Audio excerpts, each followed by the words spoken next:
Hello everyone and welcome to another Artcast. Today we're going to be drawing Angeline from Futurama, just because I felt like it, and trying out a few new things with the Artcast format, and also getting used to a new drawing tablet that I have. Yes, I've got a screen drawing tablet. It's the Artist 12, and not the newest model, or not the biggest either, but it's just, God, it feels good.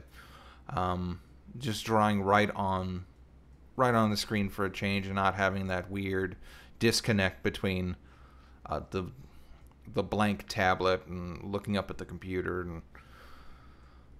and it just feels really good. And I'm running this footage at twice the speed, so it just took me an hour to get it done. I'm definitely working a little bit faster. It's definitely more intuitive. Very nice. And I just chose Angeline because that's sort of the first character I could think of and wanted to do. I've also been playing with Paint Tool Saya, or Saya as you might call it, whichever one that is. I figured out how to change some brush tips, which you'll see later on. Hopefully I'll be able to point that out to you before I get onto another topic. But different pattern brushes and filter brushes, and it was kind of tricky. Let me just discuss a little bit of a current topic involving Adobe. For those who don't know or who are not in the know, Adobe recently changed their policies, I guess. It's a bunch of bullshit where they say they can sue people for running older copies of their program, which, yeah, good luck with that. I mean, that would be an absolute PR disaster. Sorry, I'm turning my head. There is a tiny chipmunk out my window, and I just got distracted like a dog. Anyway, they changed their policies. They are raising their prices on their subscription-based programs, which I have not been interested in any Adobe project or product since, God, I used Photoshop Elements back in college, and that's what I used to paint my scanned-in drawings. I wasn't even working with purely digital at the time. I think I was just starting to transfer to digital because I got sick of just, working purely with paper, and it was so much faster to go all digital. But the point is, people are getting sick of Adobe's chicanery when it comes to just pricing and horrible anti-consumer policies. But then I'm thinking about programs like, Clip Studio is making a killing, advertising that it's a one-time fee.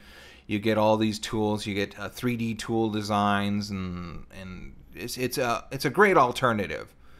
In theory, this one is also a good program in that it's simple, it's intuitive, and I like it because I think it's got one of the best stabilizers.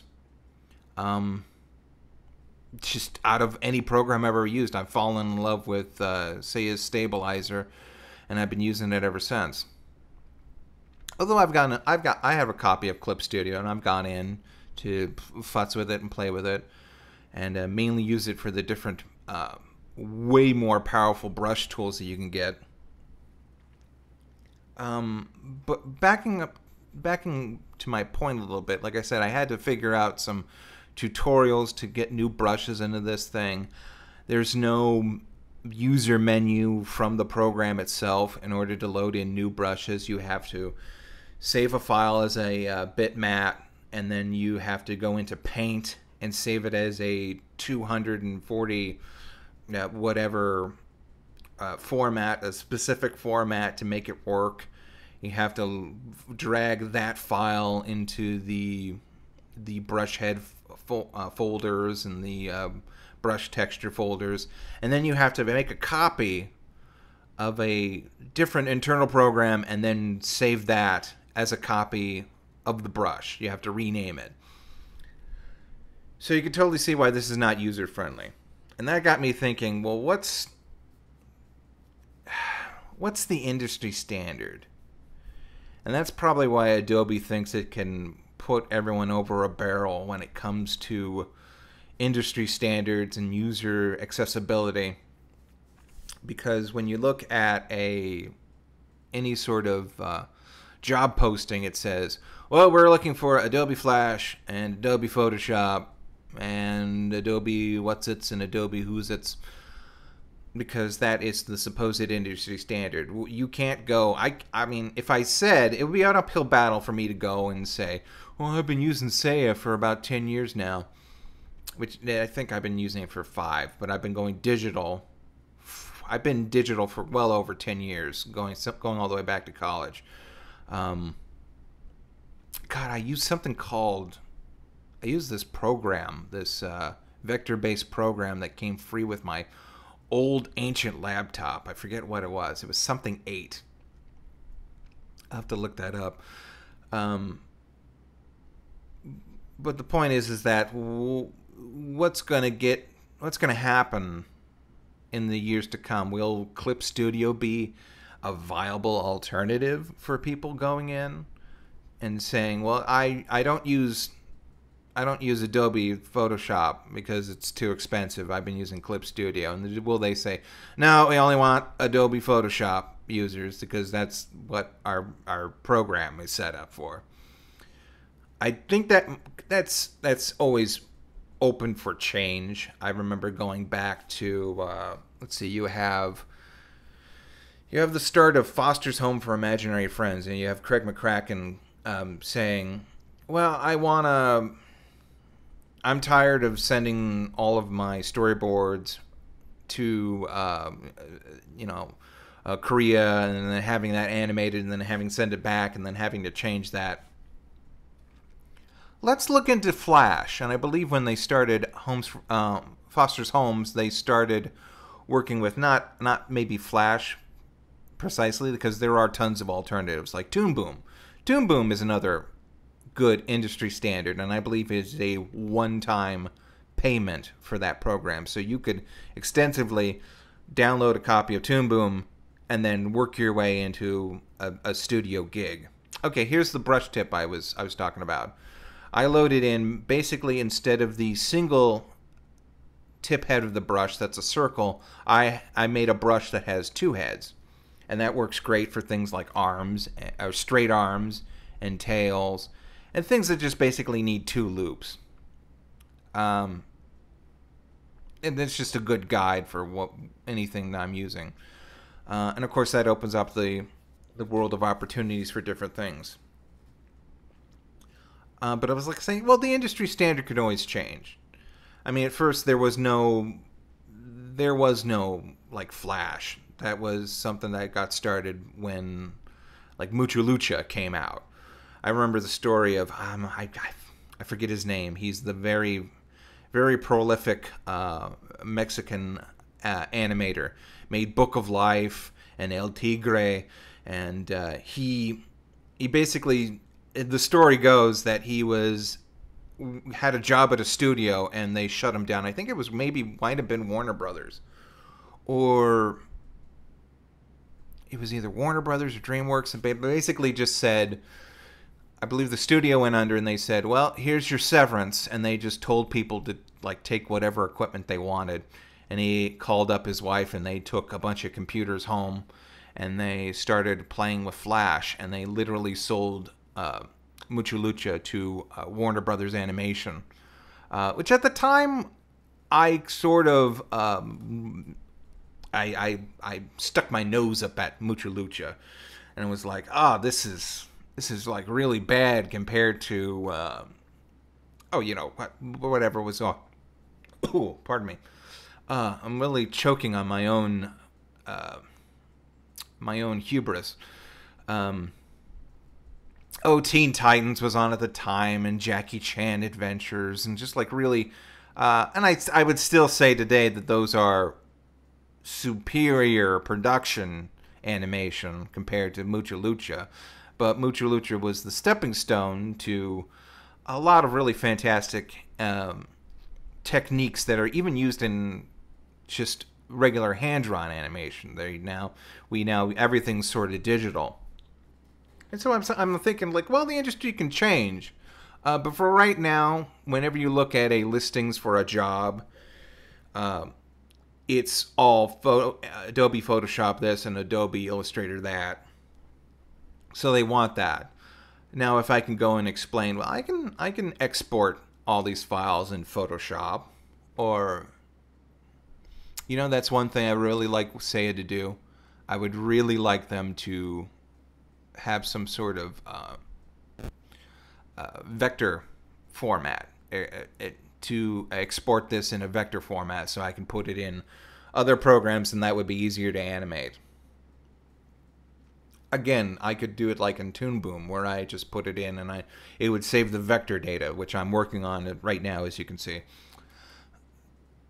To have all those 4 points saved, I believe I can load it into a vector conversion program, and then have it sort of replicate the different points. But it's not as clean. You get a bunch of like messy. There's a bunch of messy artifacting that comes with that process. So yes, I would like them to do that. I think Paint Tool Seiya is like literally produced by like a handful of guys. It's a mainly Japanese program, very small studio. It's $50 a pop for a license. I would highly suggest, if you're looking for like the best stabilizer out there right now, to just go and cough that up and do that. I'm not that poor anymore. I remember downloading the original Seiya back when people were like, "Oh, it's free," and of course this was on 4chan, which, you know, of course I believed it and thought it was harmless and was like, "Oh yeah, sure, I'll try it." It did change my life forever, thank you very much, but no, I'm more than happy to pay the full price now. In fact, now that I've got this tablet, I'm kind of itching to go out and buy a Apple Pen for my grandmother's tablet. She barely uses it. She uses it like a computer. The actual laptop I bought her is collecting dust, because she likes that so much more. But I go with her on, you know, little errands and trips to various doctors and appointments and different things. And I was thinking, like, wow, if I could get this tablet to work like my new screen monitor, I could really do some. I could really clean up. So I'm thinking about just throwing down $100. I don't need the Generation 2, because I was doing some research about that, and apparently the Generation 2 Apple Pen, all it has is like wireless recharging, which, fine, whatever, that's nothing. I don't care, and I don't even know if it would work with the older tablet my grandma has. I'm a professional technology Shanghaier when it comes to old technology, or like I got more use out of my mom and dad's computer. They were like, "Oh, well, we need a computer, I guess," just because. I remember our first computer was like a Dell something or other. It was like this big block, and I mainly started using it. And then, of course, that's how I started to edit videos, and now I'm currently I've replaced Grandma's old what was it? I don't even know what it was. But anyway, her old computer broke down, and I bought this computer. And I said, "Here you go, Grandma. Here's a computer." And of course, she didn't use it, so I started using it. But anyway, yeah, hand-me-downs, I guess is what you'd call it. I'm big on technology hand-me-downs. I think the only computer I ever bought was for college, and it was a laptop. And thinking back on it, I guess I got a lot of use out of it, but that was like a $400 laptop. They told me it was like top of the line. And now that I think about it, I could have bought like a really powerful desktop and gotten like some real powerful video editing software out of it. But then I would have missed out on watching all those stupid YouTube videos back when YouTube first came out. Speaking of which, I guess let's move on to the question portion. Hold on, let me get in my...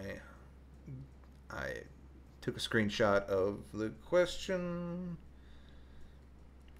Oh, come on, that's not fair. Here we go. Here it is.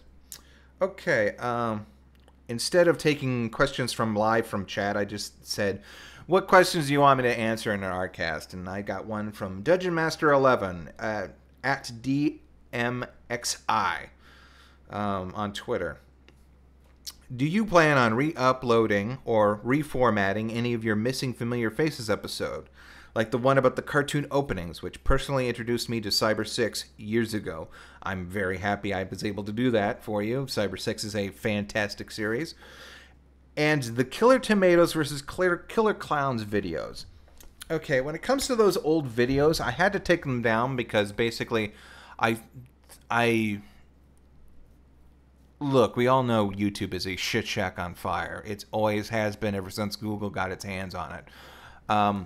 And because of just, various policies that have, of course, changed and they've changed and then they've changed back. And I was afraid of losing monetization on my YouTube channel, which, hey, guess what? I did anyway for like about a year because I was too chicken shit to just say, yeah, sure, whatever. This was at the time when you hear horror stories about, or I took horror stories about like people actually getting sued for like real. In fact, I was just listening to the Pizza Party podcast today, and they had a guest on who was famous for doing YouTube poops, and he basically admitted that this sort of myth about him being taken to court by, what was it? I don't know. Some company tried to take him to court, and he at the time he went along with it because, of course, that's something a person who makes YouTube poops would do, is go along with the myth that they went into court. He said, and I sort of see his point. He said, I like the idea of a jury of like people, like very serious adults having to sit there and listen to Luigi farts on Mario while with unfitting music in the background.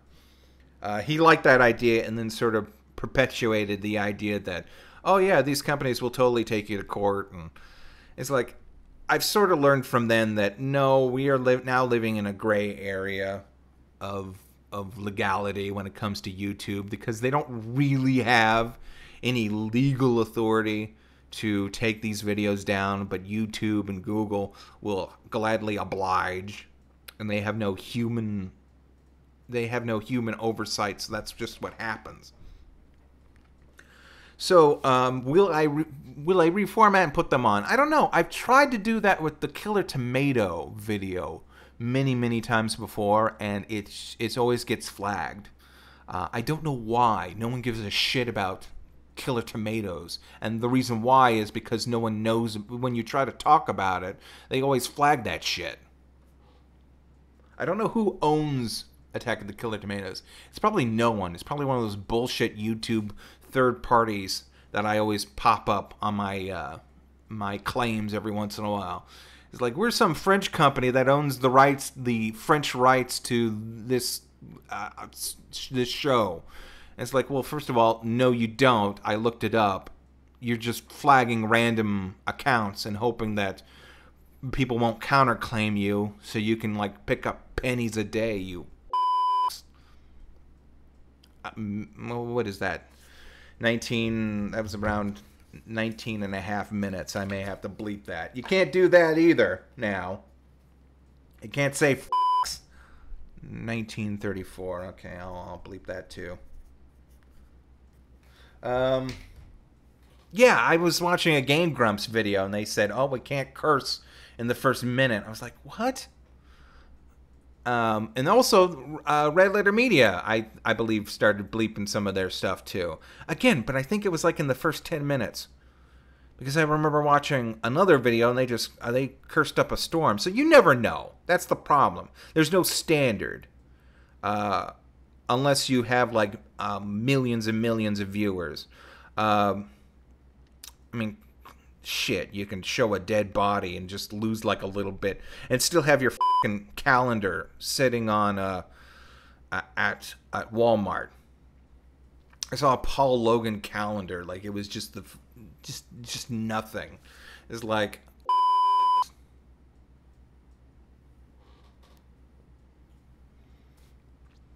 anyway, I know that's the cursing portion of the video. Will I upload it? Sure, why not? I mean, I'm not making like gangbusters now.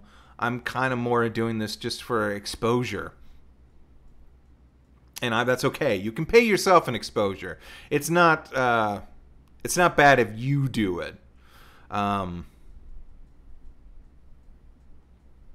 yeah, I mean, I sort of miss those old videos. On the other hand, actually, no, that's a lie too. I look back at those production of those old videos and I just kind of cringe at the voiceover, at the quality of the footage. I have a video that I've been sitting on for about 2 years, a video request. It's the reason why I don't upload anything to Patreon, because I have to wait for a decent. I really, this is special, and I really waiting for decent footage of Recess to be released. Maybe with that new streaming service. That's really the only thing I'm hoping, is that they just say, well, you can watch all the new Disney movies. Yeah, I don't give a crap. Just put up all like Fillmore and what was that? Lloyd in Space and Recess, everything from that era. I'll even take Timo Supremo, that piece of shit. I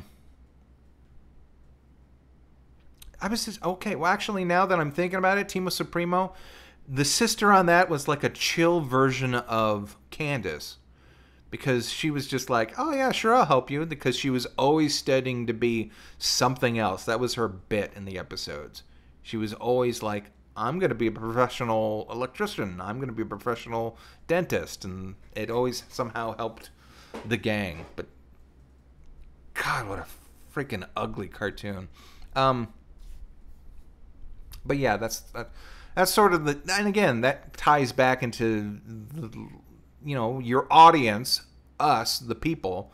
We are interested in these things and we want them back. And we will pay you for distributing them in a timely and quality manner, but we can't get some of that stuff, so we have to like always revert to using footage with a Toon Disney watermark that takes up an eighth of the screen. And of course, there's no standard for talking about these things to raise awareness, because we always get flagged when that happens. So to answer your question, it's like, yeah, maybe. I don't do it because, one, I feel like I don't like looking at a bunch of my old work. I mean, sometimes I do. Sometimes I'll actually laugh because I was like, oh yeah, I made that joke. That's pretty good.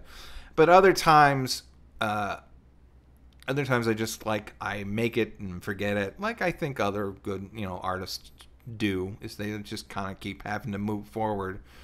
For example, I just noticed after I'm done with this, like I got to the coloring point, and I realized her antennas. Well, first of all, I'm missing an antenna right before I start inking, so that's sloppy.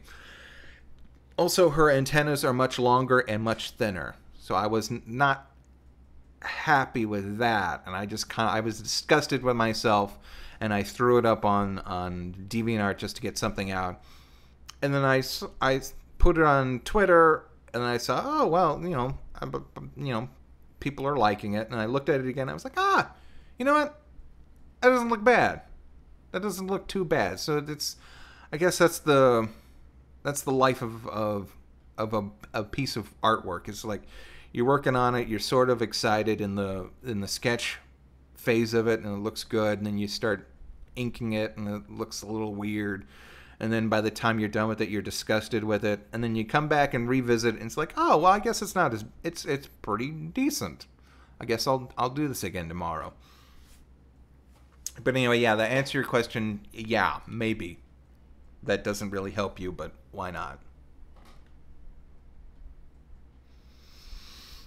But again, it's just like, why can't you just, why, why can't you just? No one knows about Killer Tomatoes, which is a shame because it's such a weird and wacky product. But you can't talk about it. They'll remake it. Someone will discover it and discover that they have the rights to it and be like, hey, nostalgia, you want to like give us money now? I mean, we slapped your hands whenever you tried to talk about it before. But now we really want you to get hype about it and start, oh shit, like that stupid Banana Splits movie. Holy crap, have you seen this? Which is, the rumor is that they're making a Banana Splits movie, but it's a horror movie. It's basically Five Nights at Freddy's. And that's pretty much because the rumor is, and it's going to be on the Sci-Fi Channel because of course, it was either that or Netflix. It's like maybe even Netflix didn't want this. It's like, oh, well, we tried this with the Velvet Buzzsaw. You can keep it. Traditional media. We don't want it. The rumor is that it's the movie itself, the Banana Splits horror movie, is the original treatment for the Five Nights at Freddy's movie. I'm back. I got scared. I was like, oh god, it's just a huge blank portion in the video. It was the original treatment for the Five Nights at Freddy's, and the script was, I guess, rejected, and then Warner Brothers. Oh wait, no, Warner Brothers originally had the rights, and then it got transferred to Blumhouse. You know, I think.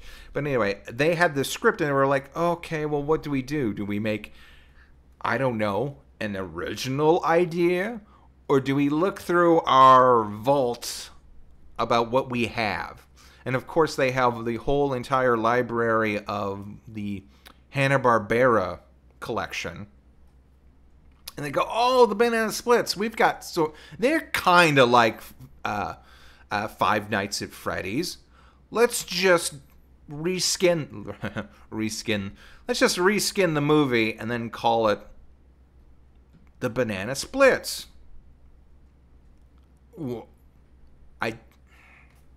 I don't know. I remember watching the Banana Splits and thinking, well, this is kind of weird. There's no reason to turn them into. It's not even clever. That's not even like Harvey Birdman level. Remember Harvey Birdman?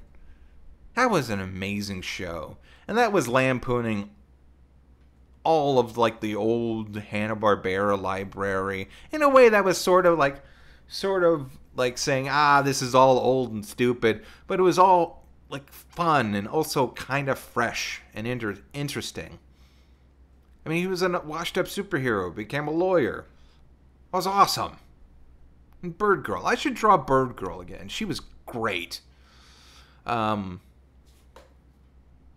no cleverness, no nothing. It's just let's just.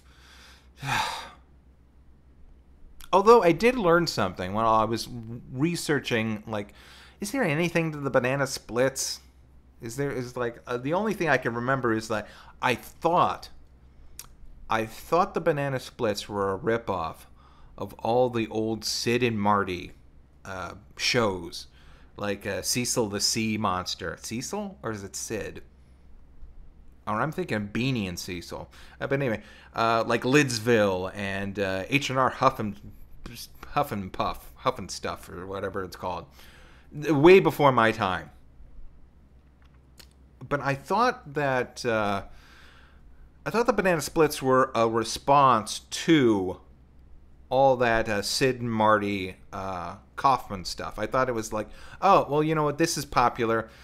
In good old Hanna-Barbera fashion, let's just kind of steal it and then retweak it a little bit. I mean, I guess that's the connection that you can make with the Banana Splits. It's basically like, or no, not even that, because that's my point. I was going to say, I can make a video where it's like, oh, well, you know, that's fair. That the Banana Splits rip off of Five Nights at Freddy's because the Banana Splits were a rip off of the Sid and Marty stuff. No, I found out that was their first gig. They were hired by Hanna-Barbera first before they made all those shows, like Lidsville and H&R. That was their first gig. That's how they got in the door at CBS, I believe it was. And that sort of blew my mind. That sort of rewrote history in my head. I was like, wow. I did not know that. But that's so great. They're sort of like Ruby Spears, except they managed to kind of get out and stay out of the whole Hanna-Barbera circle. There was a point, like I've said this before in my Goldie Gold video, there was a point that Ruby Spears said, we want to make our own shows. And they struck out on their own. And they eventually got reabsorbed back into Hanna-Barbera because their shows were of even lesser quality than Hanna-Barbera's at the time. They did like the Rubik's Cube show and just any product that they could get their hands on. But anyway, that just blew my mind. The Banana Splits came first, and then H&R came a year afterwards because they actually went over the head of Hanna-Barbera and just sold the production straight to CBS. I was like, that was great. Good for them. And then something else blew my mind. And that's, remember Land of the Lost? I remember it vaguely because I remember watching it like maybe like early in the morning or Saturday. I forget exactly when, but I remember they used to like show it all the time. Like on some sort of channel that I barely paid attention to. It was background noise or an interval to another good show that I wanted to watch, like Botsmaster. Ooh, yeah, sure, I'll watch Land of the Lost, but I gotta get my Botsmaster. It still is one great opening. But that show started in 1991. That blows my... I was alive during the start and end of Land of the Lost. That show looks like it's from the frickin' 70s, man. That's because it was. Hi, me again.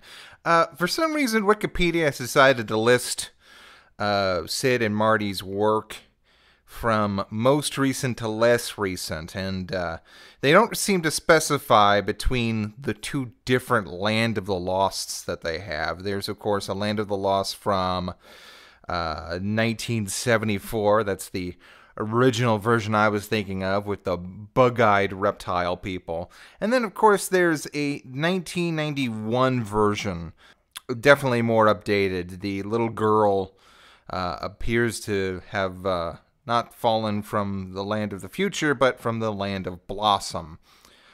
Let's see, debuted on... Okay, actually, this Land of the Lost debuted on 1991 on ABC, so this was definitely them.